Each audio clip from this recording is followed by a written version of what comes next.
was always very interested to meet you. That's how much about you from this one.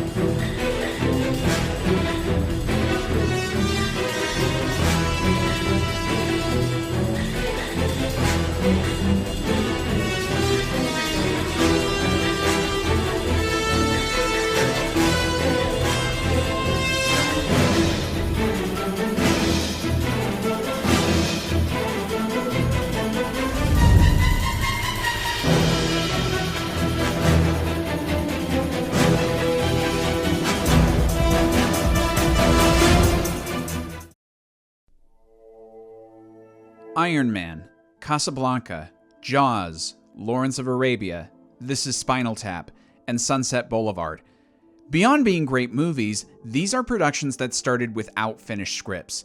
It's almost a rule in Hollywood that you don't do this, yet we have many examples of good films that did just this. Their productions were often filled with frustrations, delays, and panic, but art can come from adversity, and in these cases you had many talented people that came together to create something great. The James Bond series has had a few examples of films that had unfinished scripts, or ones that were heavily changed throughout production. Tomorrow Never Dies is surprisingly cohesive and a solid action flick despite having a nightmarish production. Never Say Never Again certainly had script issues, and while I'm not an especially big fan of that film, it does have its merits and it does its best to cover its troublesome production from the audience. So starting Quantum of Solace without a finished script wasn't necessarily an omen that spelled doom for the project, but that was not the only problem it had to overcome. There was the direction for it to be a part 2 to Casino Royale's story, hiring a director with an unfamiliarity of the Bond series, a writer's strike, a studio-mandated release date that was only 18 months after its predecessor, though that eventually was shifted to 24 months, and the incredibly high expectations Royale had created for its follow-up. While I do think Quantum squanders a lot of its opportunities and fascinating ideas, I consider it a miracle the thing isn't a train wreck on the level of some of the 80s canon films and is even watchable. Even before Casino Royale had released, work had started on Bond 22. Sony was pretty happy with what they were seeing and they wanted to film out by May 2008. Roger Mitchell was being courted to direct, and the writing trio of Neil Purvis, Robert Wade, and Paul Haggis were all brought back to pen the script. However, progress was slow due to many factors, and Mitchell departed from the picture. This caused enough consternation that the release date was pushed 6 months back to November 2008. But then, an unexpected crisis came upon the team: a writer's strike. Paul Haggis literally finished his second draft of the screenplay 2 hours before the strike commenced, so there was no chance of hiring more guild members to come in and give it more of a polish. So the job of writing essentially fell to the creative team, including the director, Mark Forster, and Daniel Craig. Forster is not a fan of the series and was only known for smaller dramatic pieces, and Craig, however talented he may be, admits he's not a writer.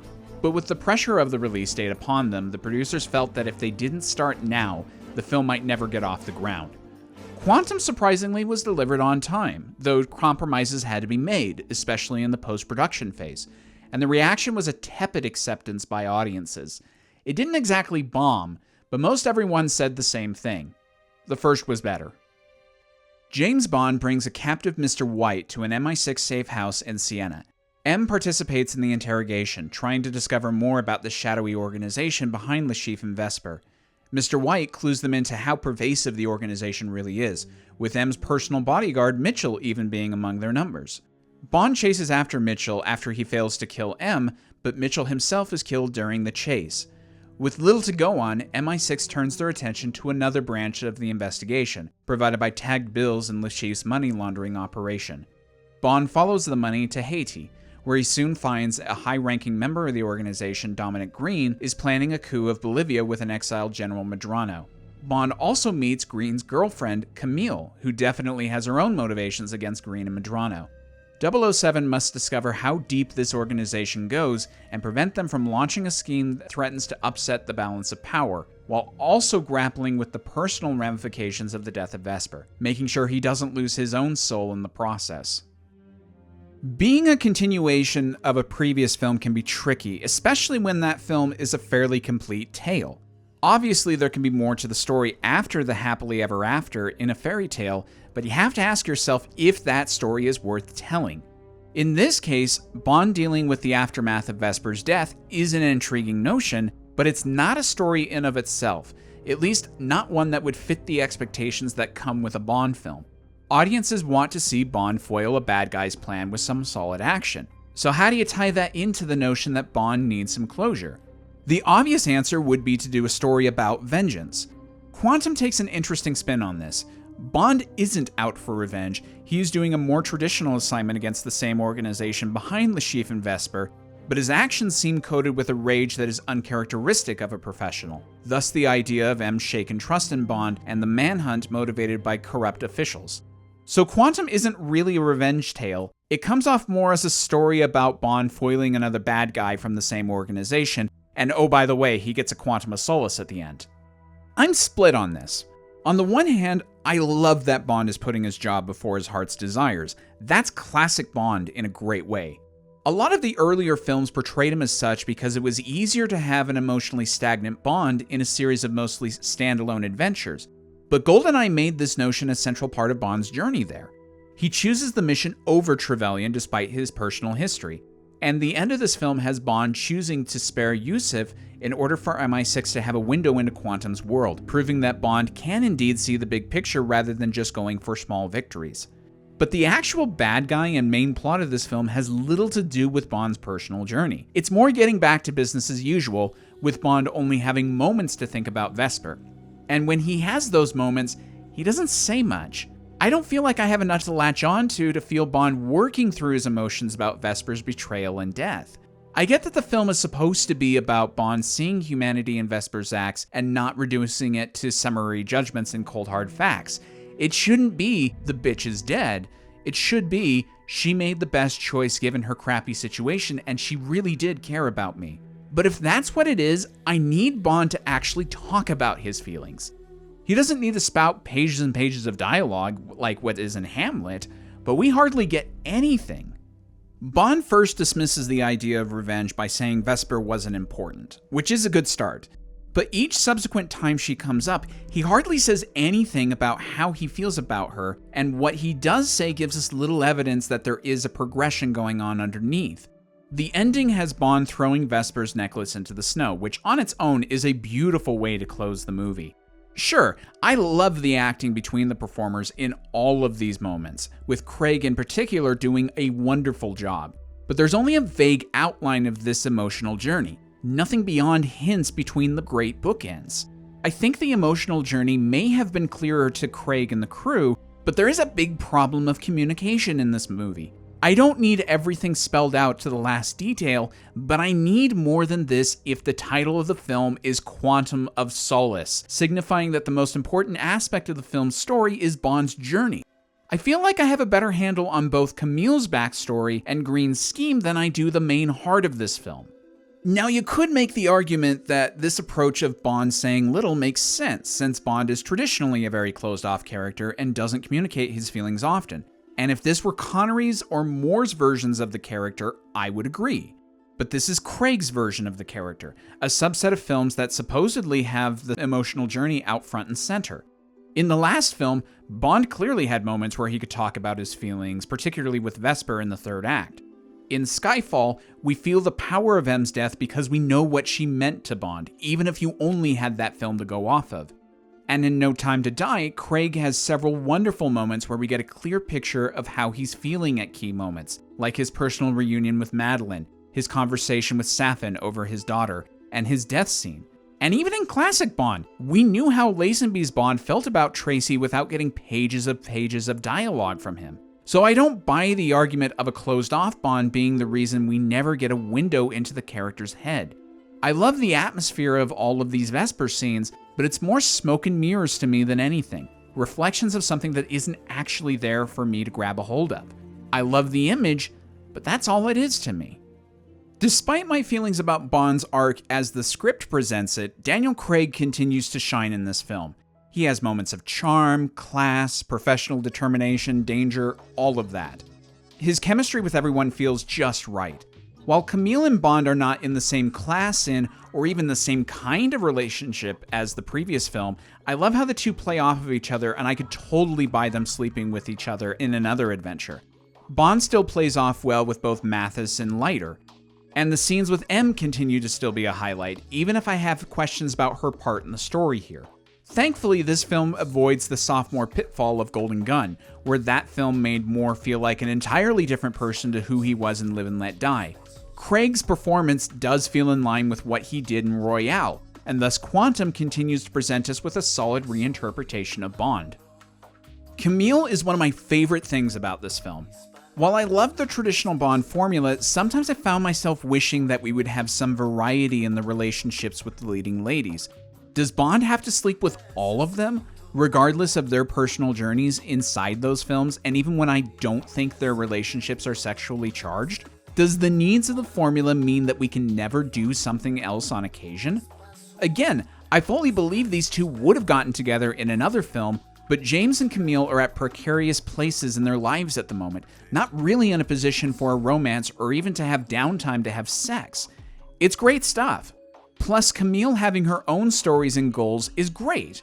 Instead of a female agent working the same case from the opposite end like we got in several of the past films, Camille is going after revenge against one of Green's associates. She is still an agent, but she has her own villain and is allowed to see her story through without someone else having to come in and resolve it for her, unlike what we saw in For Your Eyes Only. Instead of dreading her reappearance in the film because I feel like she's taking away from Bond's scenes, I look forward to her moments. The best one, of course, being the scene in the sinkhole. While I wish Bond had more here to say about Vesper, Olga Koryolenko gets a lot of work for her character done in a short amount of time, and it's enough. She makes for one of my favorite Bond women. Unfortunately, the villains of this film are a huge downgrade. I've never been that fascinated by Dominic Green. Much like Largo, he is an agent in an organization, not the true mastermind, and I like that sometimes Bond has to take down the lackeys first in their own stories. However, despite a solid actor like Matteo Amalric having some great acting choices in the part, Green is a load of nothing for me. He's not a mirror for Bond, he's no match physically, he's not interesting enough of a personality, and he does nothing to help facilitate Bond's personal arc with Vesper. He's just a step on the ladder towards the top, which in theory is fine, but it would be nice if he was an interesting step. Le Chiffre was very similar, but Mads Mikkelsen added a lot to make him intriguing and scary. Largo in Thunderball was ruthless and a decent mirror for Bond's character. I know the direction was decided to keep villains less cartoony in the Craig era, but you can still do lower energy villains that are memorable. Dr. No, Red Grant, Rosa Klebb, Necros, Scaramanga, and Drax are all good examples of this, and Green is just forgettable. Speaking of forgettable, that's also the word I'd use to describe both General Medrano and Elvis. Medrano at least has some color to him, and he feels more menacing of a presence than Green, but he's in the film so rarely and is ultimately a pawn of Quantum schemes that his power and threat level are diminished. Elvis is an embarrassing example of a Bond henchman.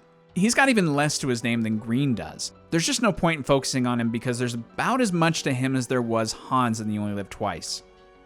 Judi Dench's M is still great. The woman can really do no wrong with this part. But her role in the story is something that I have an issue with. Her trust in Bond has been shaken, and she is feeling pressure from her superiors and her conscience to rein Bond in. I love that Bond and M have a conflict, but that Bond doesn't see her as an antagonist. He's still professional with her, but also clearly has a personal admiration. I buy M's trust in Bond being called into question for precisely the reason she states to him in Siena. But after the dressing down she gives him in the Bolivian hotel, she goes right back to trusting Bond without truly settling the question of whether or not he puts the mission before his feelings. Bond has one line about Field's bravery, and that's it. Really? After the whole thing about Bond being blinded by inconsolable rage, him killing most of the possible leads up to this point, and recklessly getting an office assistant killed in a gruesome fashion, one line resolves the issue? It comes off as really lazy writing to me.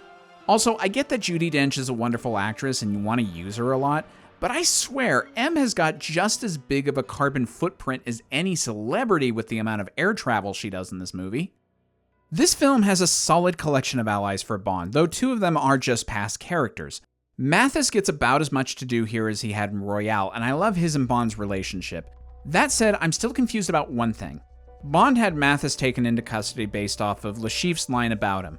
Here it's said that Mathis is innocent after having been tortured. I guess Vesper was the one that told Le Chiffre about the tell in the last film, and Le Chiffre may have name-dropped Mathis in order to cover for Vesper. Okay, but then I'm not sure that Bond admitting that he was wrong would be enough for anyone to overlook torture and decide to help him out. I don't know, it seems odd. Felix Leiter has an arc here about deciding to play along with the corrupt officials or to take the initiative like Bond does and make things right. I do like this idea, but I also feel like it's a pretty flimsy justification to get him into this film. Obviously, Leiter is here because he was a great presence in the last film, and Bond needs an ally to tell him about Green's meeting with Medrano, but it still feels weak. Strawberry Fields is okay. She's clearly supposed to be reminiscent of past disposable Bond women, and she fulfills that part fine, but I don't think she has anything about her to make her stand out in that field. Lastly, Bill Tanner makes an unceremonious reappearance in the series for the first time in about a decade. Rory Kinnear is a fine choice for the part, and I'd recommend seeking out the Hollow Crowns adaptation of Richard II to see him in a meaty part. While he doesn't get much more to do than Villiers in the last film, I do remember Tanner more than I do Villiers. In case that character breakdown didn't make it clear for you, I think the script is pretty lazy in its construction and dialogue. I really don't want to harp on the actual writers or Forster and Craig for this, as a writer's strike prevented the script from being polished up. But I am going to blame the studio heads for wanting a film within 2 years and not making more allowances for the fact that a true sequel to Casino Royale needs time to be fleshed out. If the production had another year to work on the film, that would have helped immensely. And I feel like a sequel to Casino Royale would have done just as well financially in 2009 as it did in 2008. The goodwill built up by Royale was quite strong, and any interest would still be around for another few years, so I don't see that there would have been any harm in waiting around another year. But the writer's strike wasn't the only production issue hampering the film. Mark Forster is a fine director, and I've loved a lot of his work elsewhere, but I question the choice of bringing him onto the film. He wasn't a Bond fan and doesn't seem to fit the style of film. Quantum is ultimately an action film first and a personal story second. I get the hope was to flip that, as I think of Royale as the other way around, but the strike forced the filmmakers to focus on the action and general skeleton of the story over the dramatic weight. But that's more evidence as to why I think it was a mistake to fast-track the film for a 2008 release. Forster does know how to get good performances out of his cast, so I'll give him that. But it's hard to even let him have that because of his own decisions on the runtime and editing. Quantum of Solace is the shortest Bond film, and it feels even lighter on substance than it should because the editing gets in the way of the story being told. We're watching an interrogation and chase scene at the beginning, but the paleo horse race keeps getting intercut to spell out the obvious emotional progression of the scene. An MI6 briefing has little sense of cohesiveness because we can't keep track of where the players are in the next shot, and because there's little time to process the information dump being told. Action scenes often play out with little sense of geography, or to even give us a chance to see what is actually happening. It's exhausting trying to keep up with the film. Plus, there are shots that happen so quickly that they're easy to miss. For example, it wasn't until I saw one of Calvin Dyson's videos on the subject that I even registered the bullet impact on the rod next to M in this shot, and I have seen this film many times over the years. A lot of people have called the Craig Bond films discount Bourne films, and that's part of the reason why I did a whole retrospective on that series recently. I wanted to see if there was more merit to that argument than I had thought in the past. While I'll still disagree with that sentiment when we're talking about the other 4 Craig films, I wholeheartedly understand it when we're talking about Quantum. It features a protagonist who says little about his feelings while on a deeply emotional journey, shaky cam and quick editing, a hunt for the protagonist by government officials, very quick and efficient fighting moves by the protagonist, orchestral music with electronic elements, and the film even has some crew members that worked on that series, like Dan Bradley, the second unit director who was a stunt coordinator for Supremacy, Ultimatum, and Legacy, and Richard Pearson, one of the editors who did some of the editing on Supremacy. Some of these may just be coincidence, but I find it hard to argue that the shaky cam and editing weren't influenced by that series. But even if all of this is just a case of happenstance, it's not like the series hasn't done some trend hopping before. Moonraker with the science fiction elements, License to Kill with the gritty revenge story and drugs, Golden Gun with the martial arts, and so on. Bottom line, the shaky cam and editing get in the way of the presentation of the story and action. They don't immerse me in the scene like they did in Supremacy and Ultimatum. They hinder that immersion because the camera placement isn't as well thought out, and there's a lot of intercutting during scenes that, quite frankly, don't need these distractions. Despite being undermined a bit by the presentation, there are some fun action scenes. I love the opening car chase, the boat chase, and the opera scene, particularly with its brilliant use of Puccini's Tosca. However, I don't care for the Sienna chase, the fight with Slade, or the aerial dogfight bit. As silly as I think a hotel full of hydrogen cells is, I do like a lot of the action in the finale. There's a lot of give and take here. I love the interface and typeset of the MI6 board and titles, the titles themselves, and the suits made for Bond by Tom Ford. But I find a lot of the sets very standard, I'm not an especially big fan of the color correction, and I really dislike the title song. It's a strange amalgamation of a production. Regarding those titles, I miss Daniel Kleinman, and it's clear to me that these titles were not designed with the music in mind. But there are some solid ideas here. I love the use of the gun barrel dots throughout, the return of the women, and I'm actually glad these titles don't do water.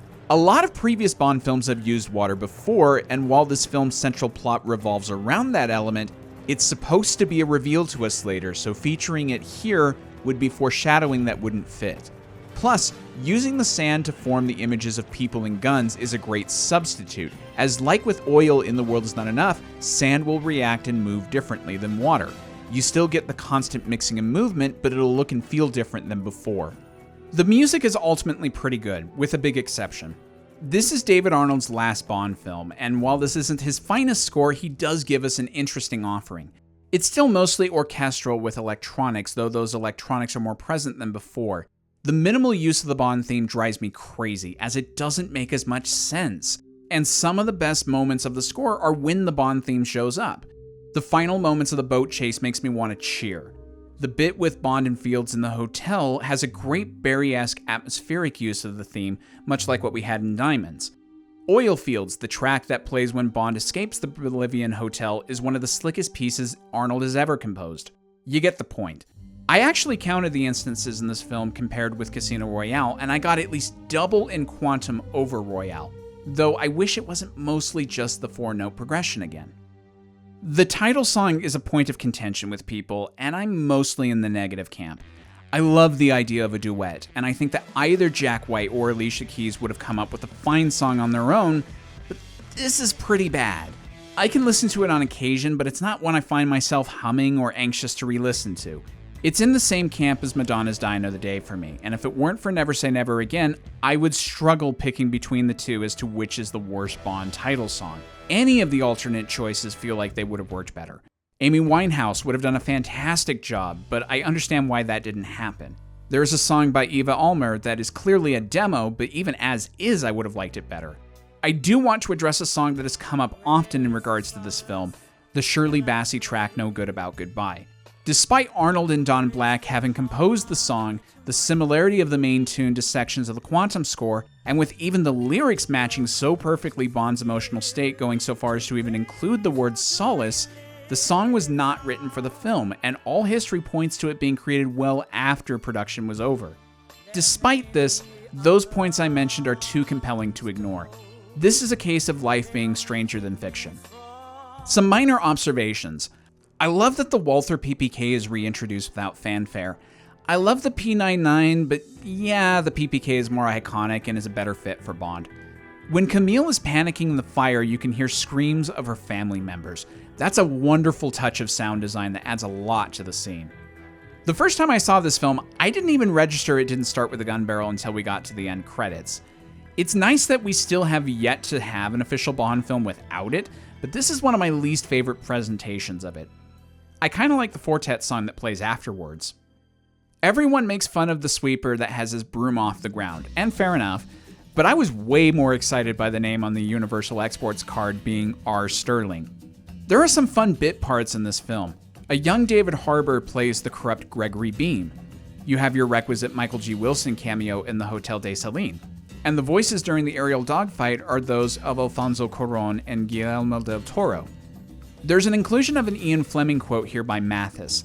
His speech about the villains and the heroes getting mixed up was originally offered by Bond in the Casino Royale novel to Mathis while he was recovering from the torture scene. It's a bit awkward in this movie, but I love the exchange so much I don't mind including it here. Quantum of Solace is a real mixed bag for me. I think it's a thrilling ride, but it doesn't have the substance I would like.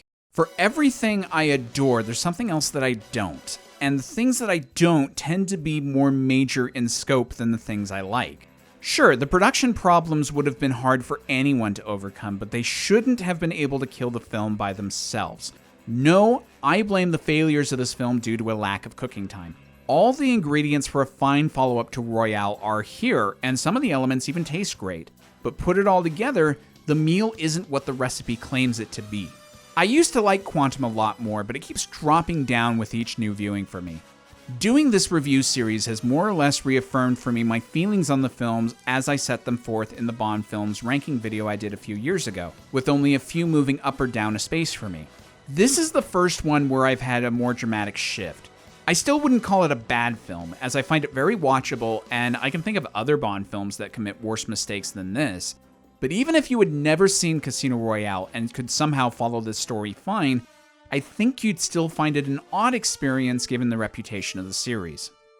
So Quantum of Solace didn't land with audiences as was hoped. Most were lukewarm to it at best, and it was certainly not the follow-up the studio wished for. Both the producers and Daniel Craig have admitted in interviews that the film doesn't work like it should have, and it was a transformative experience for them. Moving forward, it seemed like the filmmakers were going to be more careful with their productions, and with the untimely intervention of more financial troubles, it would take another 4 years for Bond to return to the screen, the stars aligning to celebrate the 50th anniversary of one of the best and most influential movie series ever created in style.